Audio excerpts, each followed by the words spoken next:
Hey guys, and welcome back to Unfiltered Truth. This podcast is going to be, or this video, this live, whatever you want to call it, is going to be on the blame game.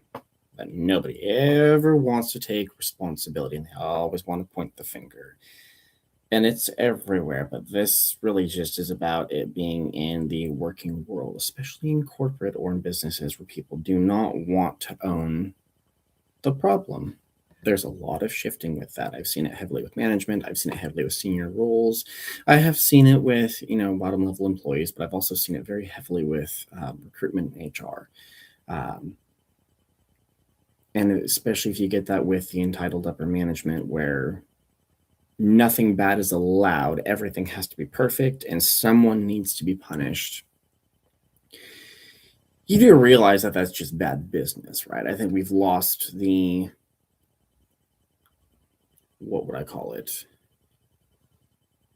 The identity of leadership, which management is leadership. The identity of leadership is really you accept fault of whatever was done wrong for those beneath you.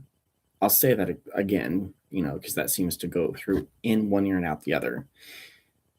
Leadership, which includes management, you accept fault for the wrong things done by those beneath you or even yourself. Your job is to raise your hand and say, that is on us. I'll take responsibility for that. Not find any reason to point the blame somewhere else.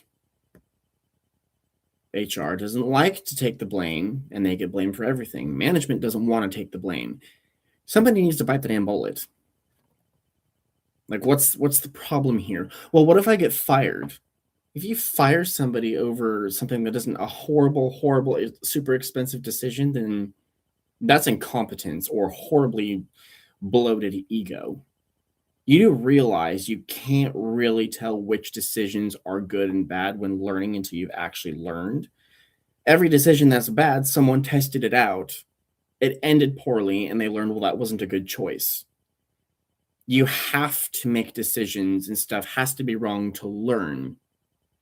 But you treat it like anything wrong is bad. Well, it costs money. Everything costs money. That's not even a useful argument. Now, there is some nuance to that. If you make decisions that are super expensive or cause a really big, bad problem, yes, you'll learn that wasn't a good decision, but that is going to cost someone probably their livelihood. That happens. It's unfortunate, especially if it wasn't intentional. It's unfortunate, but it does happen. That's part of life. But what is this blame culture? It's ridiculous. You really don't have I'm going to be real. You don't have the spine to say, that's my fault, I'll own it. You have to make sure it couldn't be your fault. What is the point in that? And I know a lot of them will push the fault downward. Why? If you make a bad business decision as a higher up, own it. If engineers screw up on a blueprint, own it. If sales made a bad deal, own it. If a worker was grinding some metal or stocking something on a shelf or did a transaction wrong, own it. None of this just get rid of people for any kind of mistakes. That's stupid.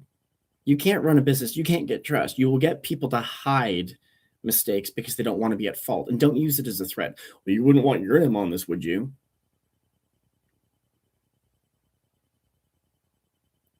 Did you really just say that? You're stroking your ego. That's a ridiculous statement. You don't need to fluff that. And don't tell me you're just trying to help teach people. That is not how you teach anybody. That's how you assert your ego. You didn't level with anyone. You pretty much told people, yeah, don't report anything because you'll get in trouble and probably get fired. Instead of saying, okay, did you make this mistake? If you did make this mistake, let's go ahead and talk about it and figure out what happened. Tell me how you came to that conclusion.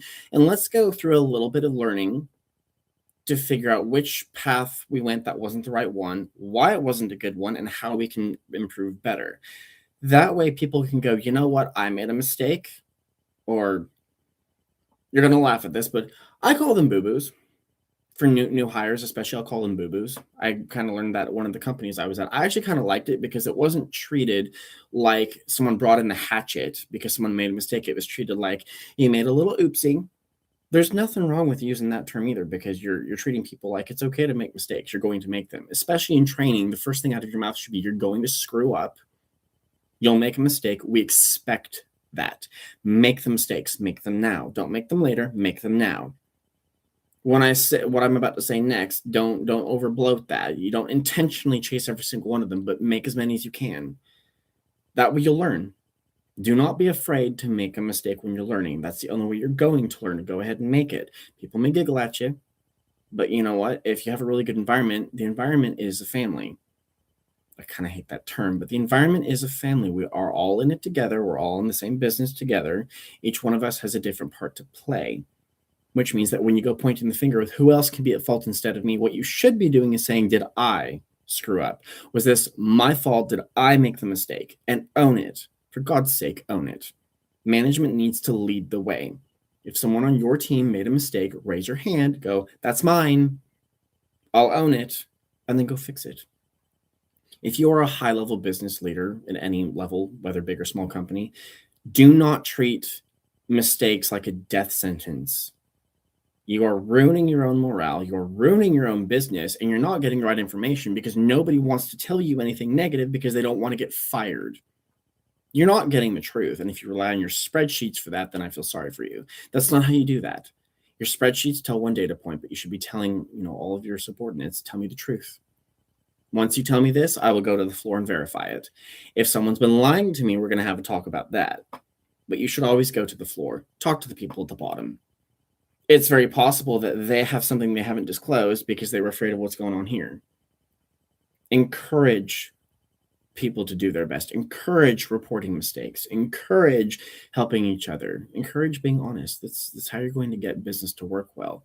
This whole idea of pointing the finger really needs to die off. Encourage honesty. It saves a lot of money. It really improves morale, and it allows learning. You have to learn, and in order to learn, you have to make mistakes. You can't do it without that. You need an environment that encourages that. Construction, I don't think, has that much of an environment for making mistakes. People don't tolerate it because they're too busy with how much money you're losing. You're always going to lose money. If you have a high turnover rate, really, if you have a high turnover rate and you're petrified of mistakes, you have a high turnover rate. I think you have bigger problems. Part of that's going to be people are afraid of making mistakes. I mean, it's all in the same marinating pot. It's just different flavors in the same pot. So pick one out, put it in a bowl, deal with it. Pick the next one out, put it in a bowl, deal with it. Separate your business out. It's not very hard to do. Yes, you're going to take a hit.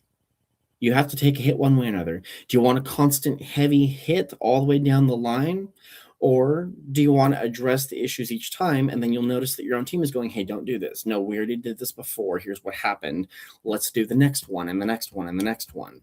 You will see your own people networking, coordinating, and helping make sure that each person does their part, and you'll see multiple people jump in to help fix a problem.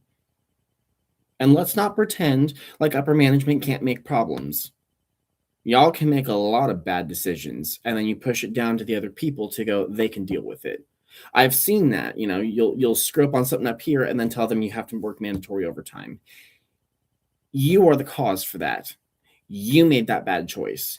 You overcommitted to a customer that you shouldn't have committed because you didn't even know if there was manpower for it. You shouldn't have said yes to that. Or you overordered this inventory and now someone else has to stay later. Why did you overorder the inventory? Why did you not double check to see if it was even there before you did that? Or a customer contract gets lost and now someone else has to go and try to de-escalate that. Well, the customer contract might have gotten lost because someone didn't want to own it and someone didn't want to communicate with the customer. You should have gotten on that phone. You should have apologized for the lack of communication. You should have said, let's make this right.